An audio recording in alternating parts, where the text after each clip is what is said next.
Hey guys, what's going on? So they're making another Child's Play movie, like another one. It's like Hollywood doesn't have any idea or any new ideas, right? It's either that, which I don't believe that they don't have any new ideas or any new concept. There's literally thousands of writers and screenwriters. I know some of them that are, struggling trying to make it in Hollywood.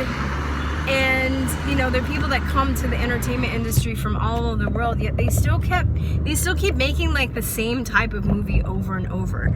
You think it's because they can't really find any new talent, any new ideas? Or do you think maybe it's because they're trying to keep the status quo at a certain level of consciousness, so they can control society?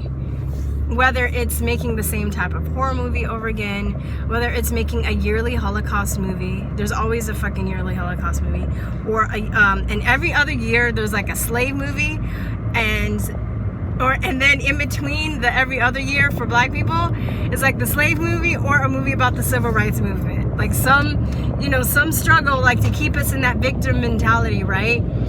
To keep everybody paranoid and shit. Like I said a few months ago, that I'm not watching any more Holocaust movies ever, no more, or slave movies, because I would see those movies and I would get depressed. I would have like nightmares and I would get depressed and then I also just started to get offended once I started to learn more about the different types of slavery and the different types of Holocausts there are around the world. It's like, if you grow up, or as a kid growing up, I thought Jewish people were the only people that went through a Holocaust, and black people are the only people that experienced slavery, not really understanding that it's still going on today until now. And I mean, now I know, but it's like they keep putting certain ideas in our face to keep us kind of locked in mentally, so we don't really find our commonalities. That's one. Okay, so let me back up. So as far as like his historical movies, right? I just saw that movie, The Promise, about the Armenian Holocaust, which I was really disappointed. I thought it was going to be like way better, but they finally acknowledged that the Armenians were genocided as well, but every year there's a Holocaust movie, because Jewish people are the only people that suffer, obviously, clearly, and black people are the only people that suffer, right? And we don't do it to anybody else, right? Like when are they gonna make a movie about what the Zionists are doing to the Palestinians, right? Like like that's just as supremacist and just as racist, When are they gonna make a movie about the Moors conquering, Europe for 700 years? When are they gonna do that, right? Because obviously, the only people that are brutal are white people, or I should say Anglo-Saxon whites, because I look at the white, like what happened to the Jews in Europe, like those are the white Jews, so they're still white to me. I know like there are Jewish people that are gonna be like, oh no, like we're not the same race, or no, they're white Jews, or black Jews, or Asian Jews, or like the white Jews, okay? And I know they're gonna be black people or whites, but they're like, no, they're not our race. No, they're your race. They're your race, because race has to do with physical features. I know I just pissed a lot of people off right there. Your physicality, and then it's broken up into ethnic groups and nationality depending on what part of the world you are, what language you speak, and all that other stuff. So, but yeah, I was just thinking about this the other day too, about as a student or as a teacher, kind of reflecting on what I was taught and then what I had to teach when I was teaching elementary school, that they don't, they kind of teach you that, black people were slaves, and, maybe they might, you might get Harriet Tubman and Martin Luther King, during Black History Month, maybe Malcolm X, and that was kind of radical depending on the school you were at. And maybe a couple other people like sprinkled in, right? And I remember talking to one of my friends like as an adult, and we were just talking about like how we hated history because it was so embarrassing, and like we just like, wow, it's like, because we don't really feel that black people were really even mentioned until slavery. Like, we didn't do any other thing but be slaves, right? Like, we didn't invent shit. We didn't, have different languages or, nationalities, or we were all just kind of like clumped in together. And I thought I was the only one that felt like that until I started talking to one of my friends. And then when I got to college, I was really excited because I was gonna start taking Black history courses. And fortunately, I had a couple of people in my family, a couple of cousins that would always like send me books on like Black inventors and other things. So I didn't really have too much low self-esteem as far as my self-worth and how I viewed myself as a Black person. But it still was just like embarrassing in school. Like, I didn't want to like think about history, right? And there is, I think, there is a reason why people kind of view history as an occurrence for just old white men, right? Because as far as I was taught, we were just kind of taught like those are the important figures that did things. You didn't really see a lot of women. You didn't really see a lot of people of the color, meaning Blacks or Asians or Latinos, unless, they were suffering in some capacity. And the white people were always the oppressors. And now that I've kind of stepped out of that, I see how, that was done intentionally. This is why we have this whole like victim mentality with, and a lot of Black people still thinking they're slaves and shit when they're not. Black people still like, oh, I can never be anything. Oh, I'm still a slave. Doesn't matter like how much I try. People are always gonna discriminate against me. Yeah, it's called fucking life, so get over it, right? Like I tutored this kid who was Chinese, or I taught this kid who was Chinese, like barely spoke English, okay? Amazing kid. He couldn't speak English that well, but he knew who the hell LeBron James was. Like, LeBron James was, he was like, LeBron James! Like, he loved LeBron James. And it was kind of funny because I think somebody called him like LeBron James a nigger, and then he was just like, oh no, it doesn't matter how famous I am, people are always gonna look at me like that. I was like, grow some balls, dude. You're like, there are other parts of the world where people think that you're a god. They can barely speak English, but they know who you are. Wow. And you're gonna let somebody call you a nigger and you're gonna like cry like a little bitch? That's stupid, But I see how this whole kind of like mind control game starts with the elementary, and then if the white people are always looked at as the oppressor, then and other races aren't allowed to, or people aren't allowed information on just seeing how other races and ethnic groups also oppress and murder and genocide people. Because when you really get into history, it's very vast, and you can see that this is an occurrence all throughout the world. Every ethnic group or race has been, a slave in some sort, or been genocided, and then every race in some capacity or ethnic group has been the genocider, or I don't know if I'm saying that right, I'm just making words up, has been the person that has genocided other races. But it's crucial, because I think if we don't really understand this, people do start to believe certain things, like certain races have a certain capacity for evil over other races, and we don't see the commonalities. And I think the biggest thing is the powers that be don't want us to see our commonalities, because then we can't find middle ground and we can't unite, right? It's just another way of dividing and conquer.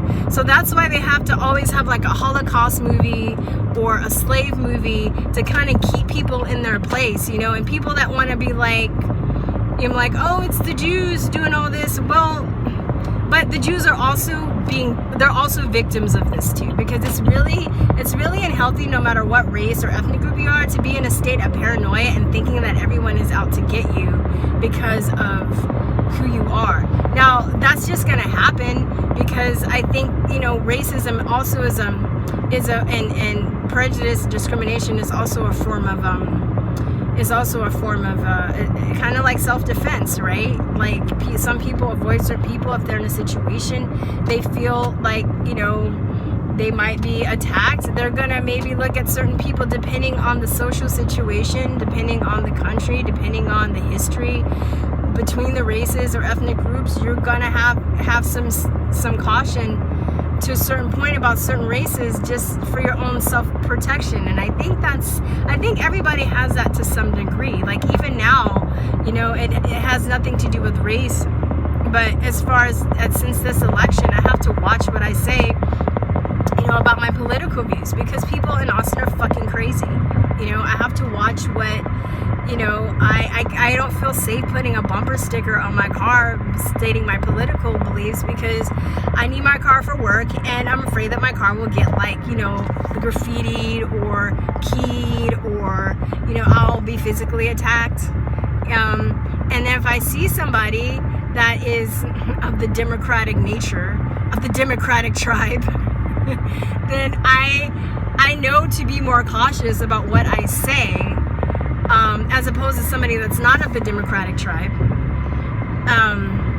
Then, you know, I feel like I can let loose a little more. But if there is somebody that, you know, is like outspokenly democratic and leftist, I have to watch what I say, because I'm afraid for my safety, and I do prejudge them.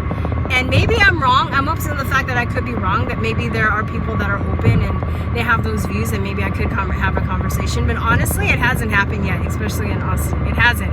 It's always been the that's why I did my video around, you know, the midterms and stuff. I was doing this series on psychotic liberals, and I was working for Lyft, because I'm very outspoken. But, you know, when people would get in my car, I would try my damnedest not to talk about politics, and they were the ones that would unload on me. And sometimes it was just really hard to keep my mouth shut. You know, I was very respectful about it, but, you know, I had somebody write me up just because I had a different political. I didn't even call them names. I wasn't like, get the fuck out my car. But, you know, how dare I say that guns are great, because if somebody breaks into your house, like somebody did one of my friends, and raped them, that it's a way to protect them, right? It's a way to protect yourself. That's what I said, right? It's a good way to protect yourself. And they wrote me up and saying that, you know, I was offensive, you know? So I have to, like, watch my job. These people are fucking nuts, you know? I got in a fight with the dude, and it was really interesting, because way up before that, you know, we were getting along very well, and then he started talking about Trump supporters and them being stupid. I was like, well, I like Trump, and he's like, I can't talk to you anymore. I was like, and I thought he was kidding, and he just went off, and he just flipped his fucking lid. And before that, though, and then I'd have some people to just get in and, like, try to convince me that my life is ruined because of racism. You know, because I'm too black and stupid and too measly, right? My poor little feeble black mind can't comprehend the horrors of racism, and, you know, how much I must be suffering, because they have to tell me. They're the racist fucks, okay? But it all kind of starts in the education system. I know I kind of went all over the place. I hope you guys kept up with me. It's fucking hot. It's black. The sky's black, and it's fucking hot. I don't know what to do. It's like gonna rain, but is it gonna, like, be steam rain? I don't know. Anyway, okay, so but it all starts back. So I've been just reflecting on this. It all starts back with the education system. It all starts back with Hollywood. They're all in collusion with each other to keep society in a status quo. Thank God for alternative media, because it's broken a lot of people out of this, and this is why they have to censor people. I mean, there's just a lot of stuff that we've been lied to about. And yes, guys, I'm gonna throw some vaccine mess in there, but there's this guy that I've been turned on to. I can't think of his name right now. I'll be talking about him more, but he's an evolutionary biologist, right? And he actually wrote a book. I don't know what his book was, but he was talking about anti-vaxxers and how they were stupid and very selfish, and then I guess later on in his career, he came across some information that the mainstream media was lying about Ebola. I don't remember what exactly they were lying about, but he was just like, as a scientist, he knew that they were lying. So he was really disturbed by that, and he was like, well, if they're lying to me about this, then what else are they lying to me about? So he actually started to research a lot of the claims that quote-unquote anti-vaxxers had, and now he's critical of vaccines. And he's actually, I have so much respect for this dude. He actually has been giving lectures, quoting his own books, talking about how he thought anti-vaxxers are stupid and dumb, and now he's had to recant and go back on his words, because he honestly had to admit, he's like, you know what, I was a scientist and I didn't even know any of this stuff, and I thought I did just by virtue of being a scientist. I just thought I knew better, I was better, but I knew that I didn't research, and I knew that, you know, there were certain things that I didn't know, but I was just, you know, I was just being haughty and arrogant and proud because I was a scientist. And, you know, I totally forgive him, because it takes a lot of balls to say that you're wrong, especially if you've written a book. Like, dang, man, you gotta be like, all right, you know, I'm sorry, it's my bad. But I think most people will be forgiving if you're, you know, big enough to say, you know, that you were wrong. But okay, so I went on another tangent, but what I'm trying to say is, you know, this guy found out he was lied to about one thing, but then once you really know the depth about, or the depths that the powers that be will go to lie to you about something, and you find that out, then you start to question everything else. So for instance, maybe somebody, you know, has a certain view on GMOs, and then they're like, wait a minute, I was lied to about GMOs. Well, what else have they lied to me about? Wait a minute, I was lied to about, you know, political figures. Well, what else have they lied to me about? Wait a minute, I was lied to vaccines. That's my rabbit hole entry, the vaccine shit. And then that's what led me to a lot of the political stuff, because I start questioning, and I was like, well, if they can lie to you on this scale and about this, then what else are they gonna lie? What else have they lied to you about? It's like a boyfriend that's cheating on you, and they've been caught cheating, where you're just like, well, you know, have you cheated on me with anybody else? Like, you know, you've been lying to me all these years. I trusted you. You've been, you know, sleeping around. Well, I mean, you know, but there's some people that just have such an authority complex. They can't even imagine that the evil that goes to that depth, and they just hang on, man, like a crab, just trying to, you know, like just hanging on. They just won't let go. They're just like, oh, well, it doesn't matter that they lied 15 times. You know, they're still like, you know, scientists. They're still doctors. They're still, you know, the media. They would never lie to us for a 16th time. I'm like, okay. As I said, I'm over those people. I'm over those people. I'm done. Like, obviously, they're not going to. I mean, there's a lot of crazy stuff coming in the future. I don't think they're gonna really handle it that well, because, you know, they don't have their own minds. They just wait for people to tell them what to do and how to think. And I feel sorry for those people. But I'm also done with those people. Like I said, I'm focusing my stuff that, you know, on people that want to learn something, you know, and that's it. So, okay, I think my tangent went on really long. I don't know what I'm going to name this video. I'll have to think about it. But anyway, please continue watching How to Debunk a Pro-Vaccine Zealot tonight. I'm playing around with the times a little bit, so I think today it's going to air at 6. It's been airing at 7. I don't know if I need to start airing it earlier. Let me know what you think if you get through this whole video. Should I air it earlier? Last week I aired it at 7 p.m. This week I'm airing it at 6. Should I air it earlier in the day or later? Like, what do you guys think? All right. Let me know what you think in the comments. Talk to you later. Peace, truth, love. Bye-bye.